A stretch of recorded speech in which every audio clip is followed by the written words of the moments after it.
Hey man, what most people call evil in dating isn't actually darkness or malice. It's emotional non-compliance. It's the moment a man stops bending himself into something palatable, stops explaining his intentions endlessly, and stops trying to be morally impressive.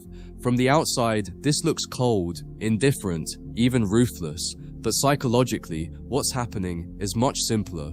The man has removed himself from emotional submission, and the moment that happens, the entire dynamic shifts. Women aren't drawn to cruelty, they're drawn to emotional authority. A man who doesn't flinch when approval is uncertain, who doesn't rush to soothe tension, and who doesn't panic when connection isn't guaranteed, sends a powerful signal. That signal says, I am internally stable, and internal stability is rare. Most men give it up the moment attraction enters the picture. They start negotiating, chasing, overgiving, and over-explaining. When a man refuses to do that, he feels different, not because he's harmful, but because he's self-contained.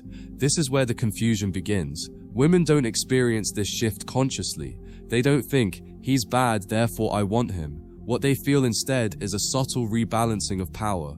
The man is no longer trying to manage her emotions. He's no longer seeking reassurance. He's no longer adjusting himself to avoid loss. That absence of need creates space, and space creates intrigue. Most men misunderstand kindness. They believe being agreeable, emotionally transparent, and endlessly patient will earn attraction. In reality, those behaviors often communicate emotional dependence. When a man makes his inner state contingent on how a woman responds, she feels pressure, even if she can't articulate it. Pressure suffocates desire. When that pressure disappears, desire has room to breathe. Men with an edge don't rush emotional closeness. They don't reward inconsistent behavior with increased effort. They don't panic when attention fluctuates. This restraint gets mislabeled as cold or evil, but it's actually discipline. Discipline not to chase validation. Discipline not to perform for approval. Discipline not to abandon self-respect when attraction is on the line. Women respond strongly to this discipline because it restores polarity. Instead of feeling like the emotional center of the interaction, she feels drawn toward the man's center.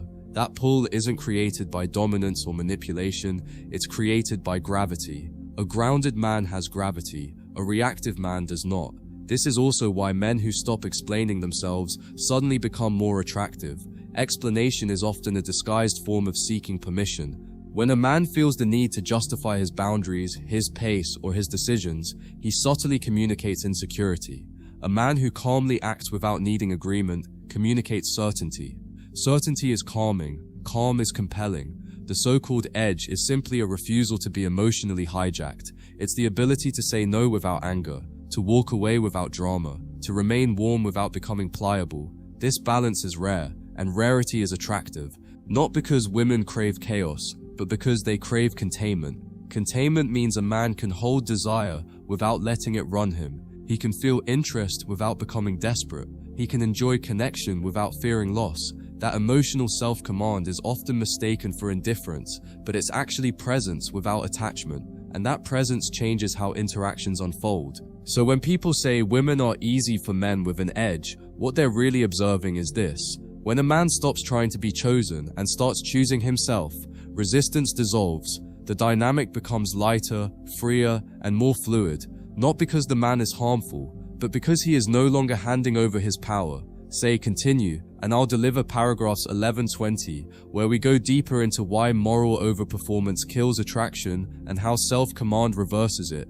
One of the biggest reasons this dynamic feels confusing is because men are taught that goodness is about self-sacrifice. Be accommodating, be endlessly understanding, be emotionally available at all costs. But attraction doesn't respond to sacrifice, it responds to self-possession. When a man gives too much of himself too early, he doesn't come across as generous, he comes across as porous. There's no edge, no boundary, no resistance. And without resistance, there's nothing for desire to press against. Men with an edge don't withhold emotion to punish, they regulate emotion to protect their center. They don't chase clarity, they don't force conversations to relieve anxiety, they allow uncertainty to exist without rushing to resolve it. That tolerance for ambiguity is deeply unsettling to someone who is used to controlling the emotional temperature of interactions. But it's also deeply attractive because it signals inner security. This is where many women unconsciously recalibrate how they engage. When a man doesn't overreact, doesn't plead, and doesn't collapse emotionally, she becomes more careful with how she shows up. Not because she's afraid, but because she senses that access is no longer guaranteed. Scarcity created by self-respect feels different from scarcity created by games. One repels, the other invites. Another misunderstood element is warmth. Men with an edge are often warm, but not needy. They're present, attentive, and relaxed, but they don't linger emotionally when connection stalls. That combination creates a strange effect. The interaction feels safe, but not controllable. And that's where interest sharpens. When someone feels safe and slightly out of control, the mind stays engaged. A man who overinvests removes tension too quickly. He explains everything. He reassures everything. He smooths every emotional ripple. In doing so, he unintentionally removes mystery and momentum. Men with an edge allow things to unfold. They don't rush intimacy. They don't demand reassurance. They let curiosity do its job. This also explains why men who have been hurt often become more attractive afterward if they integrate the experience properly. Pain, when processed, teaches restraint. It teaches pacing. It teaches discernment. The man no longer hands his heart to the first spark of interest. That restraint is often misinterpreted as hardness, but it's actually wisdom. Women sense when a man has been tested by life and didn't break. Not because he talks about it, but because it shows in how he carries himself. He doesn't flinch at uncertainty. He doesn't overreact to mixed signals. He doesn't chase emotional highs. That steadiness creates a contrast with the emotional volatility most people bring into relationships.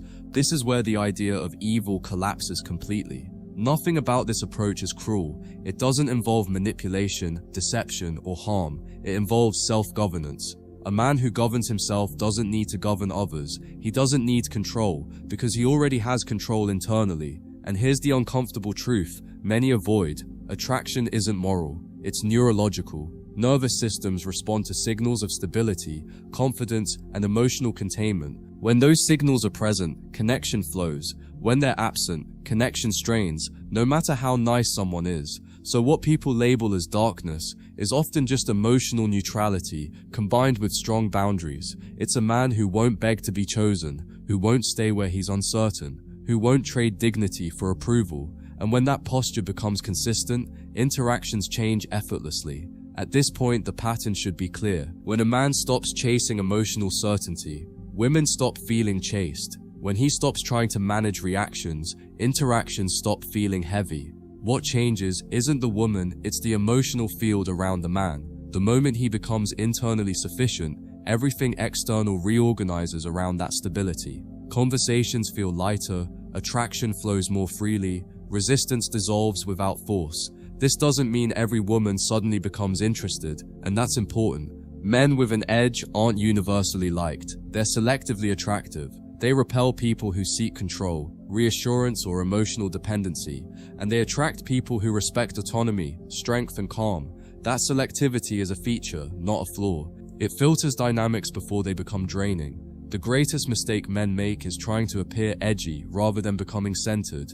Pretending to be indifferent while internally craving validation creates tension that women feel immediately. Real edge comes from integration, when desire exists without desperation, when warmth exists without need, when presence exists without attachment. That balance can't be faked, it has to be lived. Once a man reaches this state, he stops measuring himself through reactions. He doesn't read into delayed replies. He doesn't spiral over uncertainty. He doesn't lose sleep over mixed signals. He stays grounded in his own direction. And paradoxically, that groundedness creates the very connection most men chase unsuccessfully. So when people say women respond easily to men with an evil edge, what they're really seeing is this: emotional self-command changes everything. Not manipulation, not cruelty, not games, just a man who governs himself so completely that nothing external can pull him off center. And when a man reaches that place, attraction stops being something he tries to create. It becomes something that happens naturally around him.